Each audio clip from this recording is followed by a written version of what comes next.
నేను ఎమ్మెల్యేగా ఉన్నప్పుడు గత కాంగ్రెస్ ప్రభుత్వంలో సదాశివపేట పట్టణంలో ఇళ్ల జాగాలు లేని వారికి దాదాపు 5,500 మందికి సిద్ధాపూర్ గ్రామంలో 100 ఎకరాల భూమి 5-6 కోట్ల రూపాయలు రైతులకు చెల్లించి కొనుగోలు చేసి 5,500 మందికి పట్టా సర్టిఫికెట్లు ఇవ్వడం జరిగింది.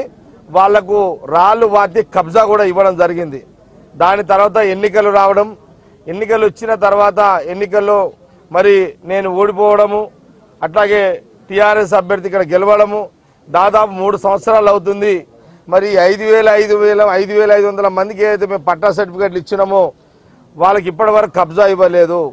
అందుకనే ఈ మధ్య కాలంలో మరి 5,500 మందికి కబ్జా ఇవ్వాలని నిరుపేదలకు మరి చాలా ఇబ్బందిగా ఉందని మేము గత నెల రోజుల కిందటనే కార్యక్రమాలు చేపట్టడం జరిగింది. మండల ఎంఆర్ఓ కానివ్వండి, ఆర్డీఓ, కలెక్టర్ కానివ్వండి, మరి అందరికి కూడా మేము చెప్పడం జరిగింది ఏంటంటే 5,500 మంది తక్షణమే కబ్జా ఇవ్వాలి, లేని పక్షంలో కాంగ్రెస్ పార్టీ ఉద్యమం చేస్తుంది అని నేషనల్ హైవే మీద కూడా దిగ్బంధం చేయడం జరిగింది. మరి వాళ్ళకు సమయం ఇవ్వడం జరిగింది. జూలై 3వ తారీఖు జూన్ 30వ తారీఖు వరకు మీరు కానీ సిద్ధాపూర్ కాను 5,500 మందికి కబ్జా ఇవ్వకపోతే జూలై 3వ తారీఖున ఆ లబ్ధిదారులందరినీ కూడా తీసుకొని మేము కబ్జాకు వెళ్ళడం జరుగుతుందనే విషయాన్ని ప్రకటించడం జరిగింది. కానీ వారెవరు కూడా రెవెన్యూ అధికారులు ఎవరు కూడా స్పందించకపోవడంతో ఈరోజు మరి లబ్ధిదారులను ఎవరైతే ఉన్నారో 5,500 మందిని మేము కబ్జాకు వెళ్ళాలని సర్టిఫికెట్లు ఉన్నాయి, అర్హత ఉన్నది, ప్రభుత్వం ఇచ్చిన సర్టిఫికెటే అయినా ప్రభుత్వమే మరి ఈరోజు ఇవ్వకుండా స్థానిక ఎమ్మెల్యే మంత్రులు అడ్డు తగులుతున్నారు అనే విషయాన్ని మరి సందర్భంగా తెలియజేస్తున్నాను.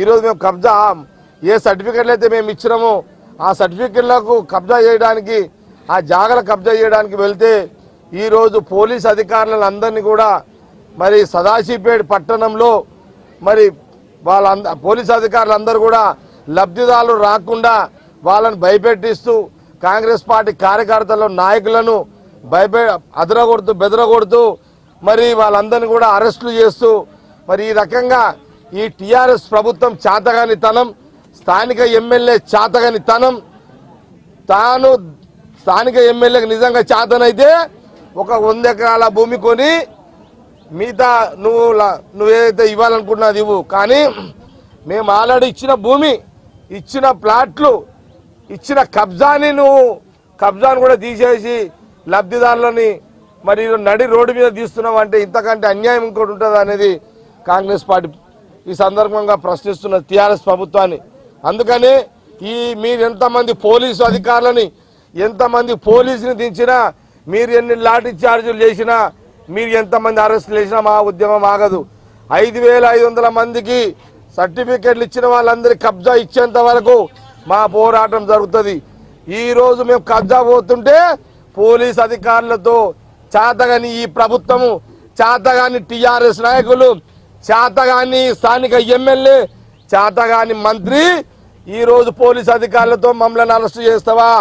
ఖబర్దార్ టీఆర్ఎస్ నాయకులారా, ఈ ఉద్యమం ఆపలేరు, ఈ ఉద్యమం ఆగదు. రేపు ఈరోజు మీరు మమ్మల్ని అరెస్ట్ చేసి మమ్మల్ని నిర్బంధించారు, అయినా సరే మళ్ళీ మేము హెచ్చరిక చేస్తున్నాం ప్రభుత్వానికి. రేపు సంగారెడ్డిలో 5,500 మంది కబ్జా ఇచ్చేంత వరకు రేపు సంగారెడ్డిలో జిల్లా కలెక్టర్ ఆఫీసు, జిల్లా కలెక్టర్ కూడా రేపు ముట్టడిస్తున్నాం కాంగ్రెస్ పార్టీ పక్షాన. ఇదే మేము ఈ ప్రభుత్వానికి హెచ్చరిక చేస్తున్నాము. మేము 5,500 మందికి సర్టిఫికెట్లు ఇచ్చేంత వరకు మా పోరాటం ఆగదు, కబ్జా ఇచ్చేంత వరకు మా పోరాటం ఆగదు. రేపు కలెక్టర్ ముట్టడి, కలెక్టర్ ఆఫీసు ముట్టడి, రేపు ఎంతమంది మీరు పోలీసులను పెట్టినా, ఎంత బందోబస్తు పెట్టినా రేపు కలెక్టర్ని గేరావు చేసి తీరుతాం, కలెక్టర్ ఆఫీసు ముట్టడిస్తాము. లబ్ధిదారులకు 5,500 కబ్జా ఇచ్చేంత వరకు మా పోరాటం కొనసాగుతుందని ఈ సందర్భంగా ఈ ప్రభుత్వాన్ని హెచ్చరిక తెలియజేస్తున్నాను.